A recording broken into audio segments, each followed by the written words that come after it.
Tema potret kita, saya pilih judul ini, yang mana kutipan ini terinspirasi dari Yohanes 1 ya, bab 16, bab 1 ayat 16, ketika dikisahkan bahwa Sang Sabda Allah datang menjadi manusia dan tinggal di antara kita dan seterusnya. Lalu dia datang kepada milik kepunyaannya. Yesus sebagai Sang Firman yang telah menjadi manusia datang ke dunia, datang kepada milik kepunyaannya. Dan dari teks yang saya baca itu tadi, yang saya katakan bahwa Yesus datang ke dunia, datang kepada milik kepunyaannya, tetapi milik kepunyaannya itu tidak mengenal dia. Itu juga dikutip dalam ensiklik Paus yang terbaru, Dilexit Nos. Ya. Maka permohonan kita dalam proses potret ini itu dari buku itu ya, buku ensiklik Paus yang terbaru tentang hati ya, percakapan tentang hati Kristus yang sekaligus ilahi dan sekaligus manusiawi. Maka untuk permohonan kita dalam proses potret ini kita akan dibantu oleh Paus Fransiskus terutama dalam ensikliknya itu Dilexit Nos ya. Dia mencintai kita, di mana penerjemah dari ensiklik itu Romo Albert Asi. Kalau kita baca nanti silakan browsing di internet ya, ada ya. Sudah ada, jadi kita bisa download dengan mudah ensiklik itu. Dan sudah berbahasa Indonesia, itu diterjemahkan oleh seorang Yesini. Sehingga kita nanti akan merenungkan tentang hati Kristus ya. Hati Kristus dalam proses permenungan kita selama potret kemarin. Nah, sebagai sebuah kata pengantar di situ saya beri judul bahwa you are mine and I am yours. Artinya Yesus mengatakan kepada kita, kamu tuh milikku, dan kita pun menjawab, aku milikmu. Sehingga ketika ada gerakan dinamis di situ antara Yesus sebagai Tuhan kita yang datang kepada kita mengatakan bahwa saya itu miliknya, dan kita pun mengatakan yes, saya adalah milikmu.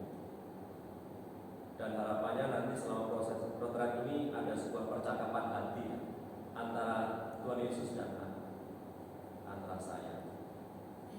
Dalam ensiklik sedikit ya, dalam ensiklik Dilexit Nos itu beberapa kali Paus kita mengatakan bahwa dunia kita sedang kehilangan hati. Sudah banyak orang yang acuh tak acuh. Dunia kita sudah banyak perang.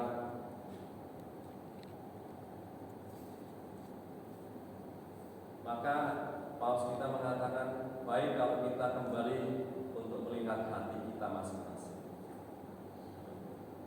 Jadi mulai besok kita akan merenungkan. Hari ini kita sebagai sebuah kata pengantar dari proses potret kita. Nah, kita perlu melihat bahwa jati diri kita sebagai orang yang membaktikan hidup kita. Membaktikan hidup kita kepada Tuhan artinya sebagai orang yang mengkhususkan diri dalam tugas panggilan suci ini. Itu dikatakan bahwa di dalam doa dan kontemplasi kita itu menemukan wajah Allah dalam tiap perjumpaan. Ketika saya berjumpa dengan para saudara semuanya, di situ ada wajah Allah yang kelihatan. Ada wajah Allah yang saya jumpai ketika dia tersenyum, ketika dia itu cemberut, ya, ketika dia itu mungkin melihat itu dengan mata kosong dia. Di situ ada wajah Allah yang kelihatan. Dikatakan oleh Yohanes Paulus II dalam Mentolak Segar, dalam sebuah seruan apostolik, tiap panggilan pada hidup bakti lahir dari kontemplasi. dari momen komunikasi yang intens, dari relasi mendalam persahabatan dengan Kristus, dari keindahan yang bersinar pada wajahnya, dari sana hasrat untuk selalu bersama dengan Tuhan, mengikutinya, dan kita sampai matang mengatakan betapa bahagianya kami berada di sini. Jadi yang dimaksudkan di sini adalah bahwa oleh karena perjumpaan kita dengan Kristus, dengan pengalaman kita masing-masing yang unik, kita bisa menyimpulkan bahwa betapa bahagianya kita mengikuti Dia dengan cara hidup yang kita pilih. Tentunya pilihan hidup yang kita pilih, hidup bakti ini, juga didasarkan pada sebuah pengalaman kedekatan kita dengan Kristus dalam beragam macam peristiwa. Kita bisa melihat peristiwa hidup kita, sejarah hidup kita, sehingga kita bisa merasakan kebahagiaan dalam hidup bakti, dalam panggilan kita. Maka perjumpaan itu menentukan kita, dan kita sungguh bahagia mengikuti Dia dengan cara hidupnya kita pilih. Walaupun kita meyakini bahwa di dalam doa dan kontemplasi kita bisa menemukan keyakinan bahwa kita itu dipanggilnya secara khusus dan juga mengikutinya.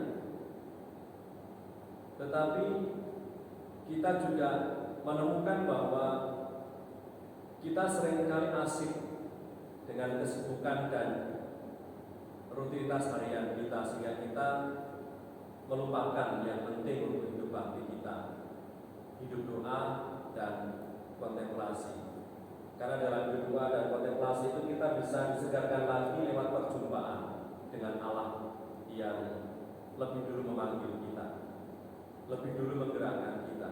Nah, ketika kita sudah menghidupi panggilan kita, menghidupi hidup bakti kita selalu ada dalam sebuah tegangan ini, bahwa di satu sisi kita itu menemukan kebahagiaan dalam perjumpaan kita dengan Tuhan, dalam hidup doa dan kontemplasi, dalam hening batin.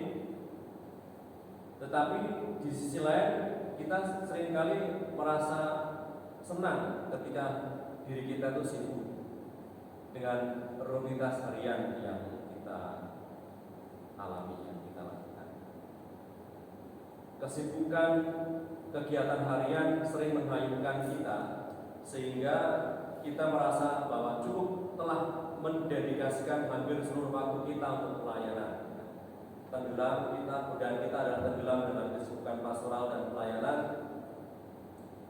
Kita perlu mengkhususkan waktu untuk menimba sumber yang menjadi kekuatan spiritual kita. Maka retret itu menjadi saat penghiburan, ya. Selain kita bisa lepas dari segala macam kesibukan, kegiatan harian, kegiatan di paroki, kegiatan di sekolah, ya, kegiatan pastoral lainnya, kita di tempat ini menemukan kesegaran lagi, menimba sumber yang menjadi kekuatan spiritual kita.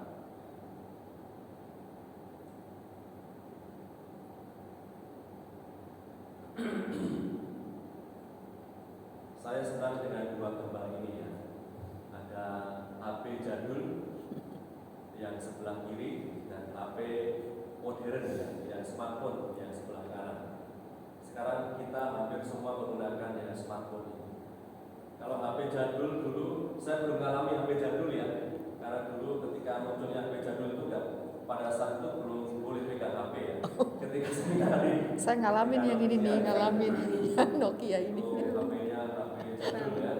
Hanya bisa untuk SMS dan telepon. Dan ada yang pakai antena, ada yang pertama itu yang masih bentuk gede. Sony Ericsson, ada yang Nokia. Nah, kita lihat di sini, kalau kita bisa bandingkan, ya, dulu ketika HP yang sebelah kiri itu, Nokia yang sebelah kiri itu, ketika kita cas full, itu akan bisa bertahan 2 2 minggu sampai 1 bulan tanpa kita mengecasnya lagi.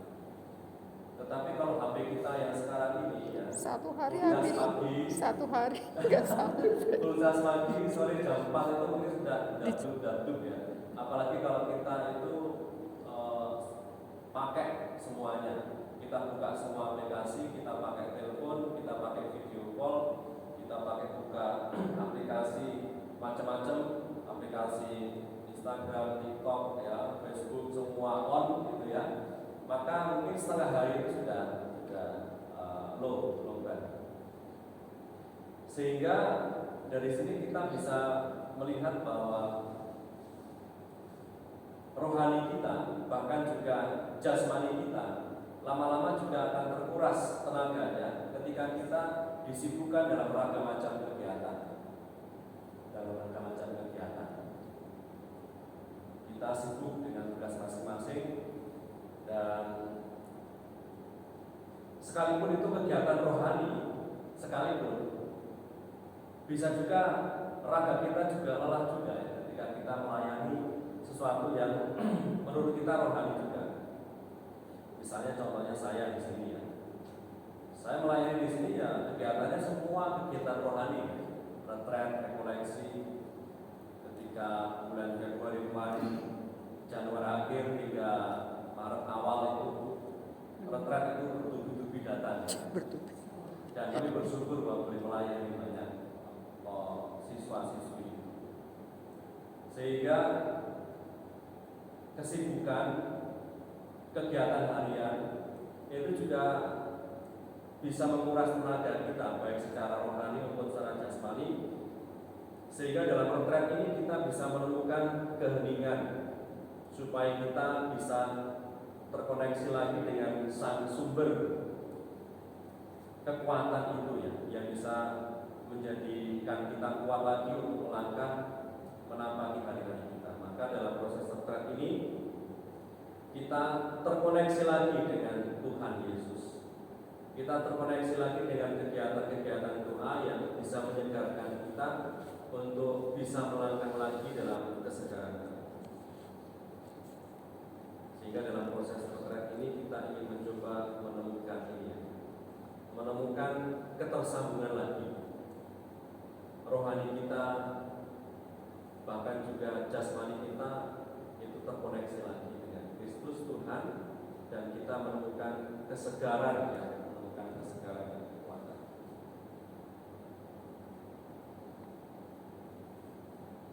Maka pentingnya itu tetap terkoneksi dengan Tuhan selama 24/7 ya. Artinya itu nggak pernah tidur ya. Terkoneksi dengan Tuhan. Kalau terputus koneksinya ya kita tidak mendapatkan kekuatan. Jadi mengapa itu perlu? Karena kita juga sering disibukkan ya. Tadi saya katakan bahwa kita begitu disibukkan dengan banyak hal, bahkan hal-hal yang berkaitan dengan kegiatan rohani sekalipun. Jangan sampai karena kesibukan kita lalu melalaikan hal yang penting untuk kesuburan pelayanan kita, di mana kesuburan pelayanan kita juga sangat didukung oleh kegiatan doa dan juga keheningan.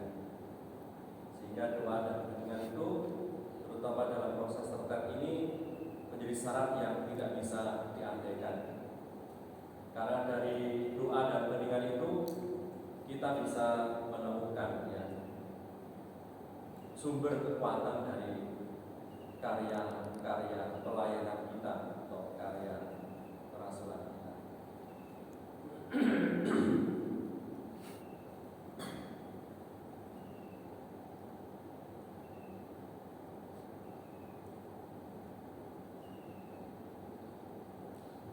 Paus kita, Paus Fransiskus itu pernah mengatakan kata-kata yang menarik menurut saya. Pekerjaan apapun yang tidak berakar pada kesunyian tabernakel, meskipun sukses paling cemerlang, mirip dengan pohon jarak milik Yunus, ia lahir mati dan tidak akan pernah menghasilkan sesuatu yang mistik, sesuatu yang baik. Maka doa dan keheningan itu memang sungguh-sungguh menjadi kekuatan kita Karena dari situlah kita mendapatkan kekuatan, mendapatkan sumber kekuatan dari untuk karya-karya kerasulan kita, karya pelayanan kita.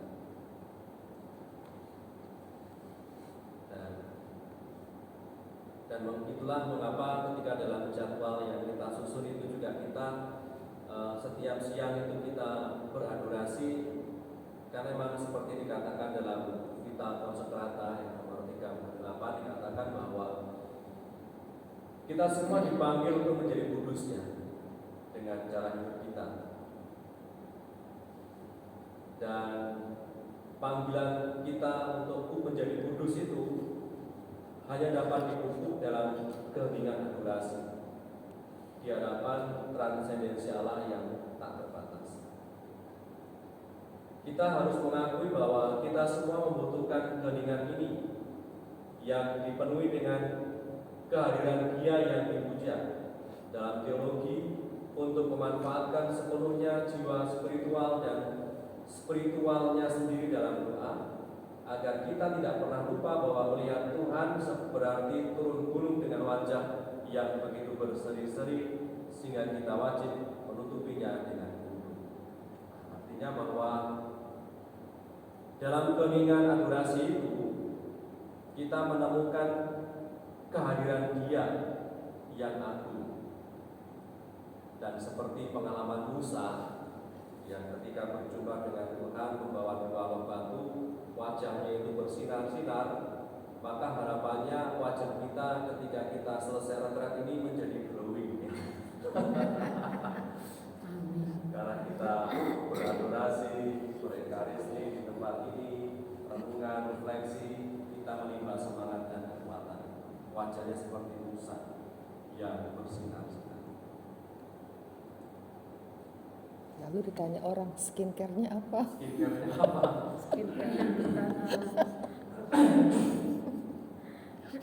Sekarang nggak apa-apa kan skincare.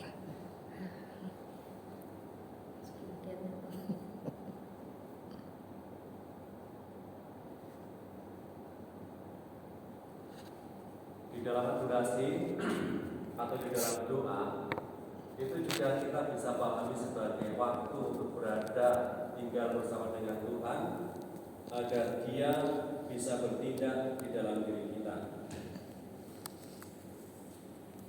Jadi doa itu artinya kita mengizinkan Tuhan masuk dalam hidup kita di dalam segala situasi hidup kita ya. Kadang-kala kita lelah, letih, lesu, tak bersemangat. Ketika kita berdoa, artinya kita mengizinkan Tuhan itu masuk dalam diri kita. Dulu ketika saya kuliah tentang Mazmur Romo Wim MSF itu pernah kami ada yang bertanya kepada Romo Wim tentang Mazmur. Ketika kita mendoakan doa ofisi, ya doa ofisi, seringkali kan apa yang kita doakan itu seringkali tidak sesuai dengan kenyataan hati kita. Ya. Misalnya ketika kita sedang bahagia, tetapi mazmurnya tentang ratapan, ya kan?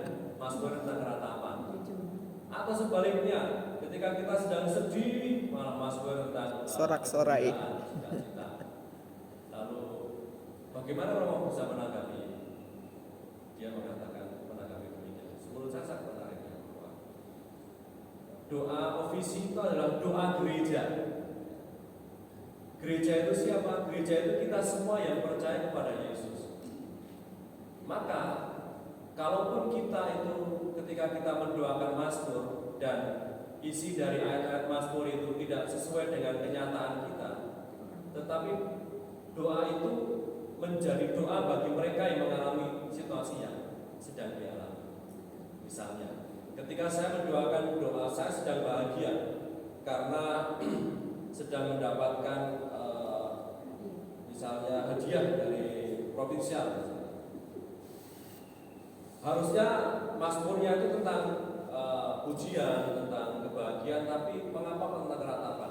Doa yang saya daraskan dalam mazmur tentang ratapan itu mewakili saudara-saudari saya seiman yang sedang sedih, yang sedang kalut, yang sedang cemas, yang sedang galau. Sehingga doa itu selalu menjadi saat di mana kita itu bisa juga terkoneksi dengan saudara-saudara kita yang. Maka doa itu kita mengizinkan Tuhan masuk dalam hidup kita, bertindak dalam diri kita.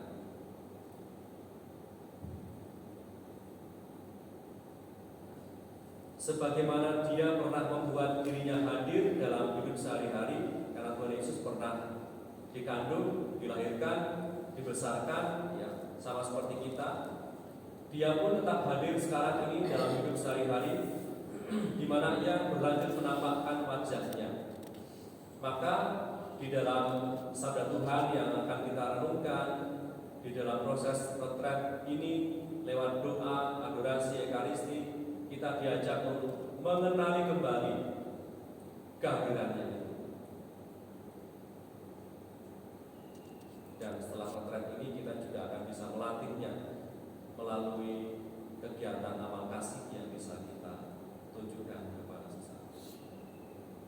Jadi dalam proses retret ini kita mengenali kembali Dia yang memanggil kita, mengenali kembali Dia yang selalu hadir, menguatkan kita di dalam doa-doa yang bisa kita lakukan.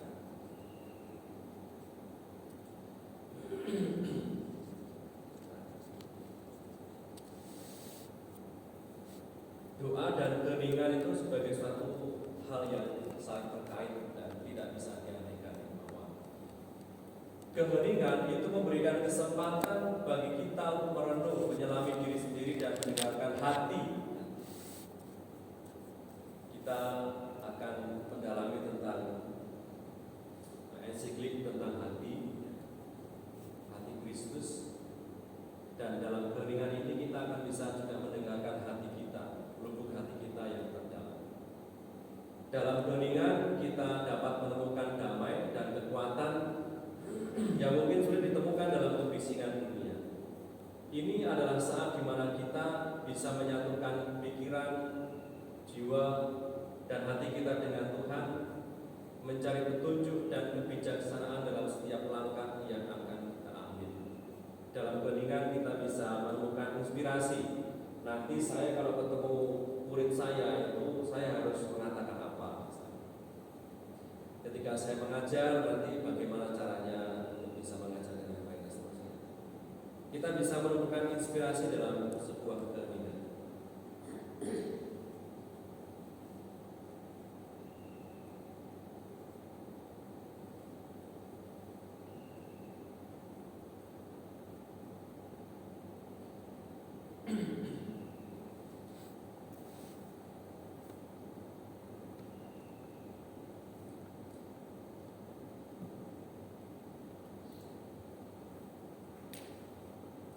Jadi dalam keheningan kita bisa mendengarkan hati kita, bisa menjadi saat kita menyatukan pikiran, jiwa, dan hati yang seringkali chaos, ya, kacau, dengan berbagai macam kegiatan, dalam berbagai macam keinginan. Dan dalam keheningan kita bisa menemukan bahwa Tuhan hadir memberikan petunjuk dan kebijaksanaan dalam tiap langkah yang akan kita ambil. Dan doa dan keheningan itu menciptakan ruang bagi pertumbuhan rohani kita dan memperkuat kepercayaan kita bahwa ada kekuatan yang lebih besar dari diri kita sendiri.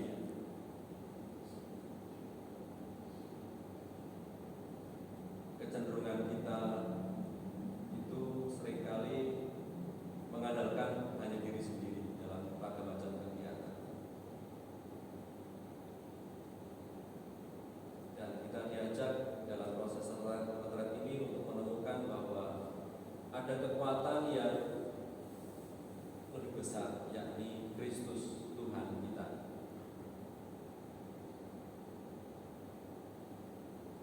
Dan ini juga sering akan menjadi keyakinan kita bahwa di dalam kegiatan pastoral, kegiatan keseharian kita itu tentunya kita mengamini ini, ya, meyakini ini bahwa kita kita kalau kita hanya mengandalkan kekuatan sendiri, kita tidak akan bisa. Tapi dalam hening doa, kita menemukan kekuatan yang jauh lebih besar, yang tak terduga, yang selalu mendukung dan juga menguatkan kita dalam hening doa.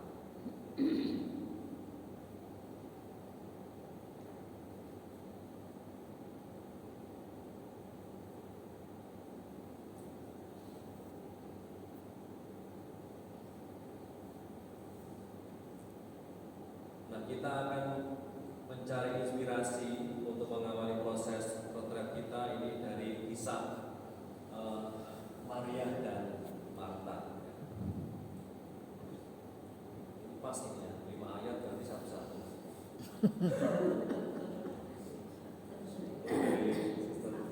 Dibaca. Lukas 10:38-42 Maria dan Marta. Ketika Yesus dan murid-muridnya dalam perjalanan, tibalah ia di sebuah kampung. Seorang perempuan yang bernama Marta menerima dia di rumahnya. Perempuan itu mempunyai seorang saudara yang bernama Maria. Maria ini duduk di dekat kaki Tuhan dan terus mendengarkan perkataannya. Sedang Marta sibuk sekali melayani. Ia mendekati Yesus dan berkata, "Tuhan, tidakkah Engkau peduli bahwa saudaraku membiarkan aku melayani seorang diri? Suruhlah dia membantu aku." Tetapi Tuhan menjawabnya, "Marta, Marta, engkau khawatir dan menyusahkan diri dengan banyak perkara. Tetapi ada satu saja yang perlu. Maria telah memilih bagian yang terbaik, yang tidak akan diambil daripadanya." Dari kutipan sabda Tuhan ini, kisah tentang Maria dan Marta, kita bisa merenungkan sikap batin kita ya. Ada sebuah anggapan bahwa dari kutipan sabda itu ada anggapan bahwa Tuhan itu lebih mengasihi Maria daripada Marta. Karena apa? Karena Marta itu ditegur oleh Tuhan Yesus. Sedangkan Maria itu duduk di dekat kaki Tuhan dan mendengar pengajarannya.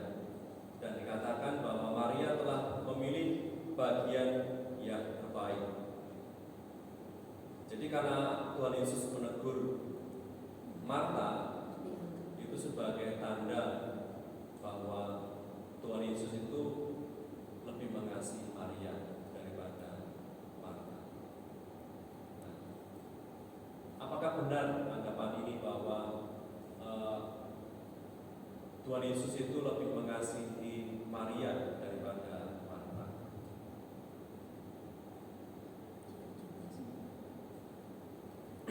Bila kita lihat dalam teks yang lain, ya, misal dalam Yohanes 11 ayat 5,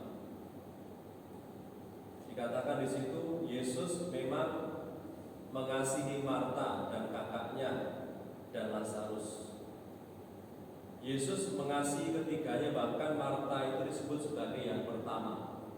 Baru sesudahnya itu Maria, kakaknya dan Lazarus. Ternyata Tuhan Yesus juga mengasihi Marta. Lalu mengapa gitu ya? Yesus menegur Marta sibuk dengan urusan dunia. Kalau kita lihat dalam kalender liturgi kita, sekarang itu peringatan Santa Marta itu juga sudah menjadi pesta. Kalau kita bisa lihat perbedaannya. Dulu peringatan tentang Santa Marta, sekarang menjadi pesta Santa Marta. Nah, kita lanjutnya. Mengapa tadi saya mengatakan bahwa Yesus itu menegur Marta, dan itu sebagai tanda bahwa Yesus itu tidak mengasihi Marta dan Yesus mengasihi Maria? Ternyata tidak seperti itu ya, bahwa dalam teks lain juga dikatakan bahwa dalam Wahyu 3 ayat 19 dikatakan di situ, Barang siapa kukasihi ia kutegur dan kuajar. Sebab itu relakanlah hatimu dan bertobatlah. Nah, dari kutipan ini dikatakan bahwa teguran dan kritikan atau nasihat ternyata sebagai bukti nyata cinta seseorang. Oleh karena Tuhan Yesus itu mengasihi Marta, maka ia berani menegurnya. Sehingga Yesus itu bukan benci dan melarang apa yang dikerjakan oleh Marta. Tuhan juga ingin supaya Marta dekat dengan Dia, bukan hanya fokus kepada pekerjaan. Jadi teguran itu sebagai bentuk cinta kepada Marta, supaya mendengarkan Yesus yang sedang berkunjung dan tidak disibukkan dengan hal-hal dunia. Nah,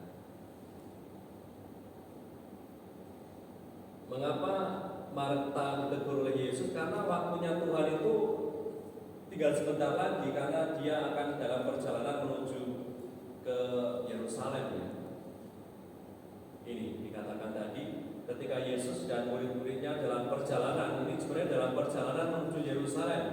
Artinya Yesus sebentar lagi akan menerima sengsara, menerima salibnya, dan mengalami kematian, maka waktunya itu tinggal sebentar lagi. Dan harapannya mengapa Yesus menegur Marta, karena supaya Marta memilih yang penting di saat yang singkat. Dan teguran Yesus itu sebagai ungkapan cinta. Nah, seringkali kan ini tidak mudah ya untuk kita tunjukkan. Dan kita mengalami, kalau kita ditegur, itu selalu mengatakan, dia itu benci saya. Awas itu. Seringkali kan tidak mudah ya. Ketika kita ditegur, ketika kita dikritik, itu bukan sebagai tanda bahwa dia mencintai saya. Seringkali kita lihat itu sebaliknya.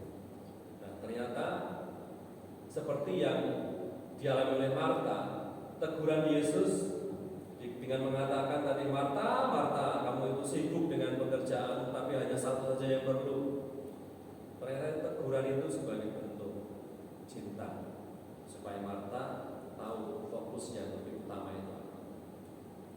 Nah, dari kutipan tadi kita bisa merenungkan satu hal ini, para saudara sekalian. Semakin kita dekat dan mendengarkan Tuhan seperti Maria, maka seharusnya kita semakin tekun bekerja seperti Marta. Semakin kita bekerja untuk Tuhan seperti Marta, maka seharusnya kita khususkan waktu untuk mendengarkan Tuhan seperti Maria, bukan kerja melulu. Kerja itu butuh ya, supaya kita bisa mencukupi kebutuhan kita. Tetapi belajar dari sikap Marta dan Maria tadi, kita diajak untuk bisa juga mengkhususkan waktu untuk mendengarkan Tuhan dalam hening doa.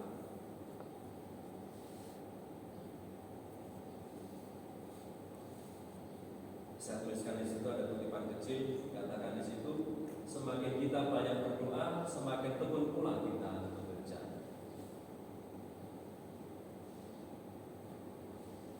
Dan di dalam hening doa kita bisa menemukan inspirasi juga. Apa yang akan saya lakukan untuk hari ini, untuk panggilan perutusan saya. Jadi ketika misalnya di tempat ini kan tidak selalu ada peserta retret, kegiatan-kegiatan retret. Maka di sela-sela itu saya selalu mencari cara bagaimana mengisi kegiatan saya. Entah itu membaca buku, mempersiapkan bahan ajar, atau refleksi retret, atau saya ke kebun, sekedar untuk menanam, mengambil rumput. Nah, itu semua inspirasinya ya dari keheningan ini ya, dari keheningan ini kita bisa menemukan sesuatu.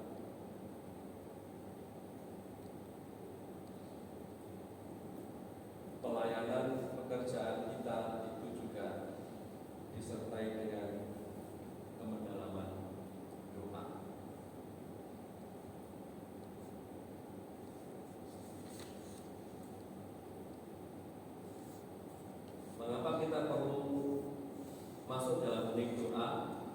punya waktu untuk menikmati benih doa itu ya karena Tuhan kita Yesus Kristus memberikan teladan itu ya, memberikan teladan. Yesus juga dalam banyak kesempatan selalu punya waktu untuk berdoa. Yesus kita bayangkan saat itu sangat sibuk sekali dalam karya pewartaannya, dalam karya-karya mujizat yang dilakukannya. Bahkan untuk meletakkan kepalanya pun tidak sempat karena dia terus berjalan bersama dengan para muridnya. Kita bisa bayangkan dia itu sangat sibuk sekali. Tetapi dia tetap punya waktu khusus untuk berdoa, bahkan berdoa pribadi. Dia seringkali dikisahkan naik ke puncak bukit untuk sendirian dan berdoa.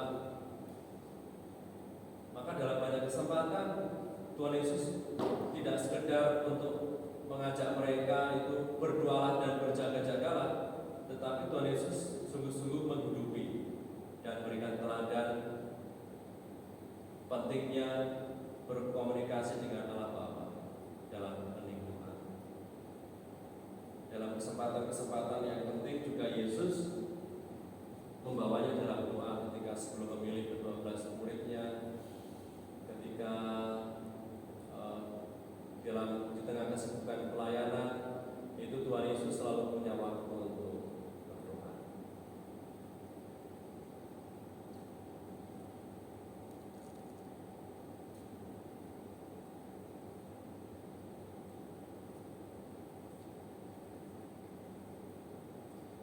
Nah, sebagai pertanyaan refleksi pengantar untuk permenungan kita selama sore hingga malam ini,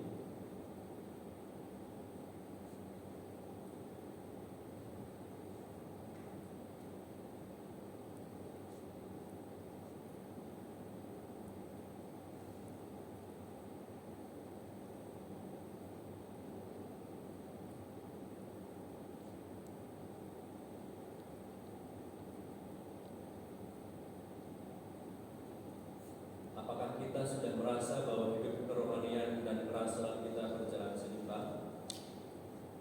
Apa yang perlu kita lakukan agar semangat pelayanan kita semakin mendalam?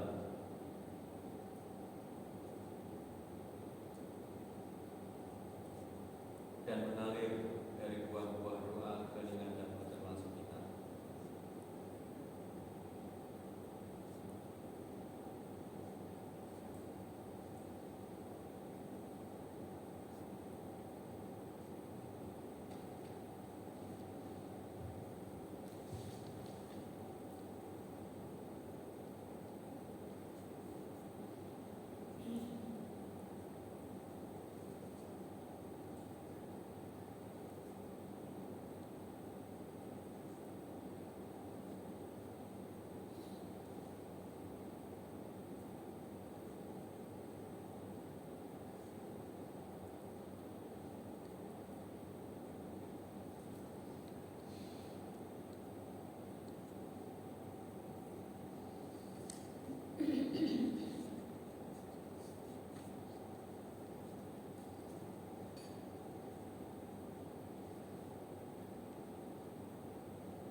Yang tadi Paus Fransiskus, kata-kata Paus Fransiskus tadi yang kata-kata Paus Fransiskus, pekerjaan apapun yang tidak